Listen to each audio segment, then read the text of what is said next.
Assalamualaikum warahmatullahi wabarakatuh. Hai semuanya, bagaimana kabar kalian hari ini? Semoga selalu sehat ya. Bertemu lagi dengan saya Bu Alfira Rosadian pada edukasi pembelajaran terkait teori ekonomi dan juga bisnis. Pada pertemuan kali ini saya masih akan membahas bab yang sama dengan sebelumnya, yakni terkait bab ketenagakerjaan dengan subbab yang berjudul pengangguran. Sebelum kita memulai pembelajaran kali ini, kita awali belajar kali ini dengan bacaan basmalah agar pembelajaran kali ini berjalan dengan lancar dan dapat memberikan ilmu yang bermanfaat untuk kalian semuanya. Bismillahirrahmanirrahim. Agar kalian memahami materi ini, simak dan tonton video ini hingga selesai.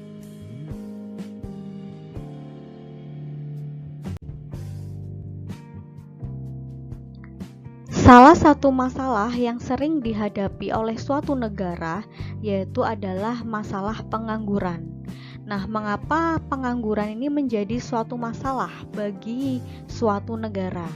Di sini kita akan belajar terkait konsep dari pengangguran. Apa itu pengangguran? Pengangguran adalah kelompok angkatan kerja yang tidak bekerja atau sedang mencari pekerjaan. Pengangguran dapat terjadi karena jumlah penawaran tenaga kerjanya itu lebih besar daripada permintaan tenaga kerja. Dengan kata lain, terjadi surplus atau kelebihan penawaran di pasar tenaga kerja. Maksudnya di sini adalah adanya ketimpangan di mana masyarakat yang membutuhkan pekerjaan itu tidak sebanding dengan lapangan pekerjaan yang ada. Masyarakat yang membutuhkan pekerjaan itu lebih banyak daripada ketersediaan lapangan pekerjaan, sehingga hal ini menyebabkan terjadinya ketimpangan pendapatan. Kenapa? Karena masyarakat yang bekerja otomatis dia mendapatkan pendapatan, sedangkan yang tidak bekerja dia tidak dapat mendapatkan pendapatan, sehingga hal ini menjadi ketimpangan. Nah, ketimpangan ini adalah yang menjadi pokok permasalahan di suatu negara. Guys, agar kalian lebih memahami terkait konsep dari pengangguran, coba kalian kerjakan latihan soal yang ada di dalam layar ini. Carilah informasi mengenai jenis-jenis pengangguran berdasarkan penyebabnya dari buku ajar ataupun sumber lainnya yang terpercaya. Kemudian kalian buat teks sosiodrama dengan tema pengangguran. Isi sosiodrama harus berisi konsep dan jenis dari pengangguran. Kemudian tampilkan drama tersebut di kelas kalian dan jawablah lembar aktivitas berikut berdasarkan sosiodrama yang telah kalian lihat.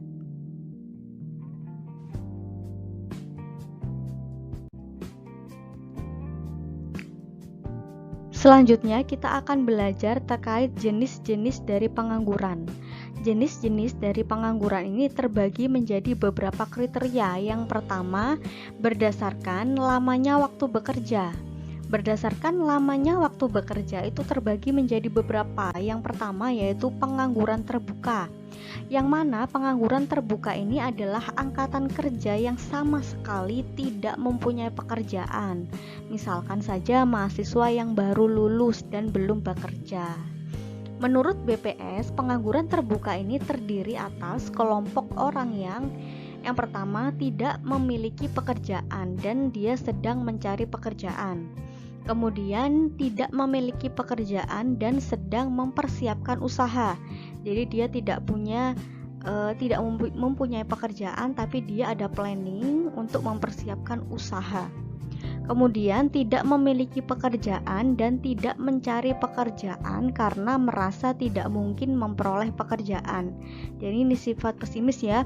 Jadi dia sudah tidak memiliki pekerjaan, kemudian dia tidak ada niat untuk mencari pekerjaan karena dia sudah tidak merasa percaya diri dengan kompetensi mungkin atau keahliannya mungkin seperti itu.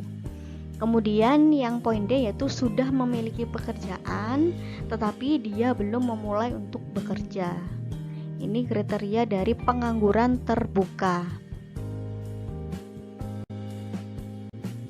Yang kedua yaitu setengah pengangguran, yang mana setengah pengangguran ini adalah angkatan kerja yang sudah bekerja namun tidak bekerja secara optimal atau bekerja di bawah jam kerja normal. Misalkan adalah contohnya petani ya yang sedang menganggur karena menunggu musim panen tiba. Jadi kerjanya itu tidak formal atau tidak berdasarkan waktu. Kalau berdasarkan waktu umumnya di Indonesia itu adalah 8 jam.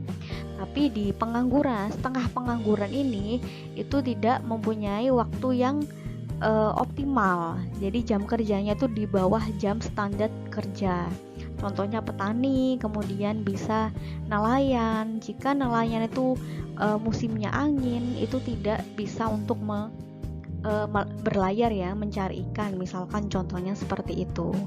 Kemudian yang ketiga yaitu pengangguran terselubung, di mana pengangguran terselubung ini adalah angkatan kerja yang sudah bekerja namun tidak bekerja secara optimal karena ketidaksesuaian latar belakang pendidikan atau pekerjaan tidak sesuai dengan bakat maupun kemampuan bekerja. Jadi dia bekerja, misalkan dia jurusan kedokteran, kemudian ya dia S1 misalkan jurusan kedokteran, kemudian dia bekerja di perusahaan lain sebagai administrasi, itu masuk dalam kriteria pengangguran terselubung karena apa yang dia kerjakan waktu bekerja itu tidak sesuai dengan kompetensinya sewaktu menempuh pendidikan. Itu adalah contoh dari pengangguran terselubung.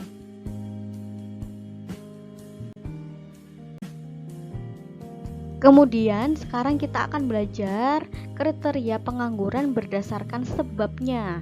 Terbagi menjadi beberapa. Yang pertama yaitu pengangguran struktural, yang mana pengangguran struktural itu terjadi karena adanya perubahan struktur ekonomi di suatu negara.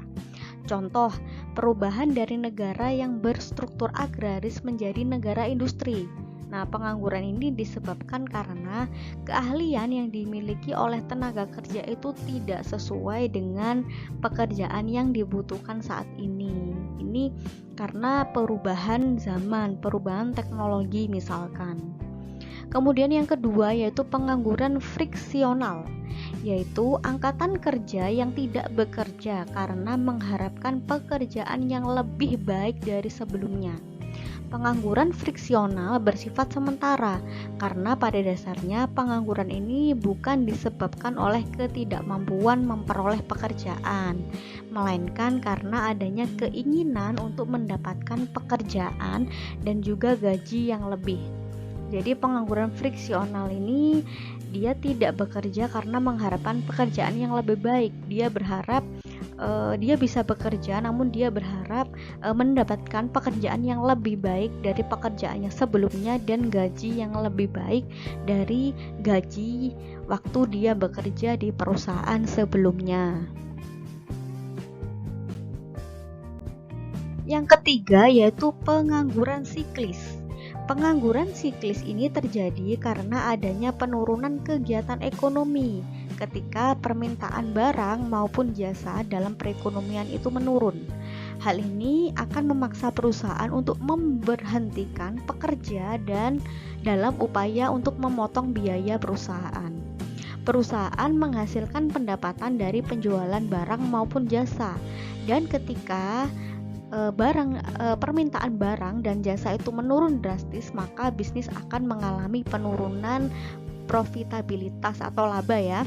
Dalam upaya menjaga agar bisnis itu tetap stabil dan bertahan, perusahaan kemudian memberhentikan atau memutus hubungan kerja atau PHK kepada pekerjanya untuk mengurangi biaya tenaga kerja. Nah, pengangguran itu dinamakan dengan pengangguran siklis yang diberhentikan atas dasar pemutusan hubungan kerja atau PHK.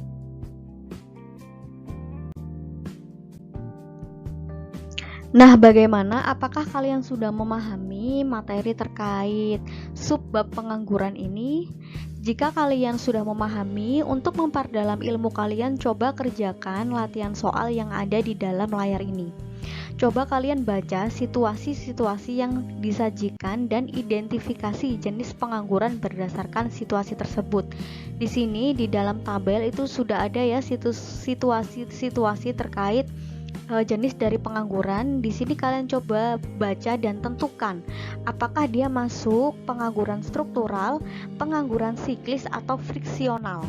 Jika pengangguran struktural, kalian isi dengan huruf S. Kemudian jika pengangguran siklis, kalian masukkan huruf C, dan jika masuk dalam pengangguran friksional, kalian masukkan huruf F. Nah, jika kalian sudah mengerjakan, silakan coba untuk dipresentasikan hasil kalian di dalam kelas.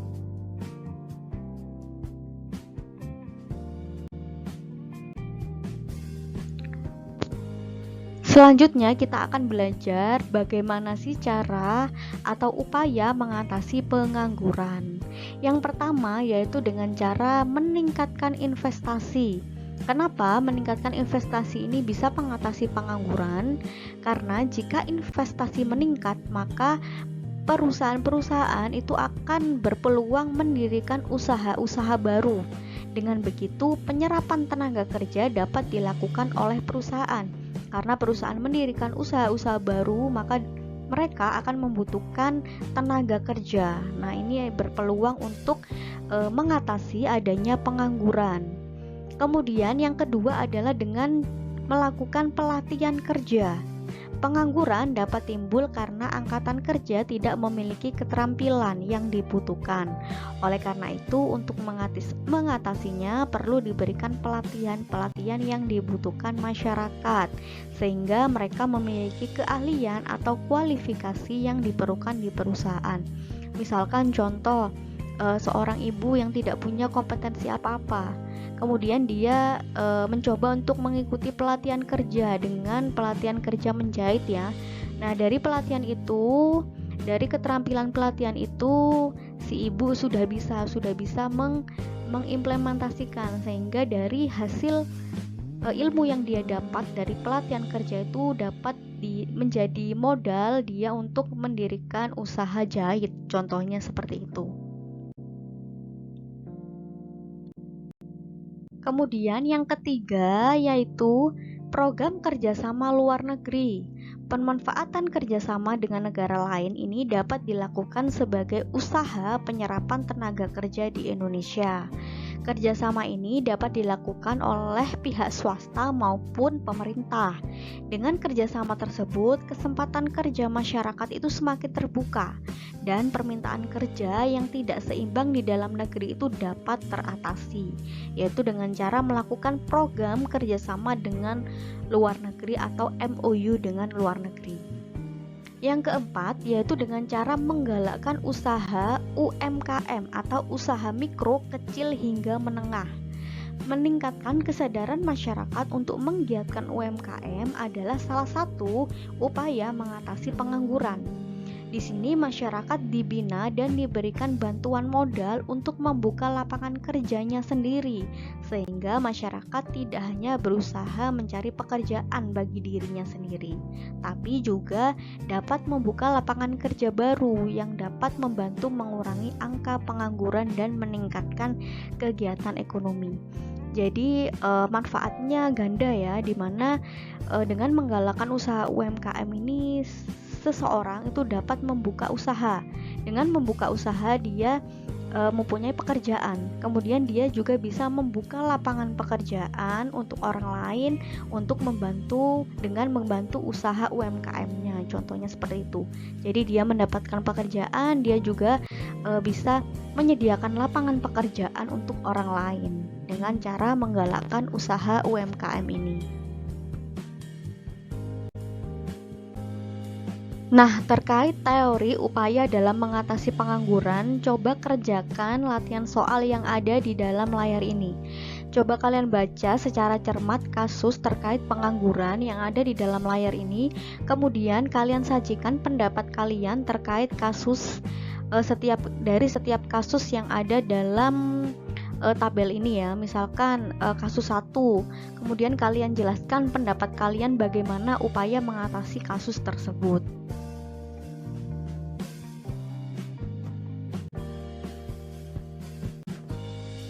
Sekian materi yang bisa saya sampaikan terkait teori pengangguran. Pada pertemuan selanjutnya, saya masih akan membahas teori-teori terkait ilmu ekonomi dan juga bisnis yang pastinya bermanfaat. Sebelum mengakhiri, saya sarankan untuk jangan lupa subscribe channel ini agar kalian tidak ketinggalan notifikasi materi-materi yang tentunya bermanfaat. Kita akhiri pembelajaran kali ini dengan bacaan hamdalah. Alhamdulillahirabbil alamin. Terima kasih. Wassalamualaikum warahmatullahi wabarakatuh.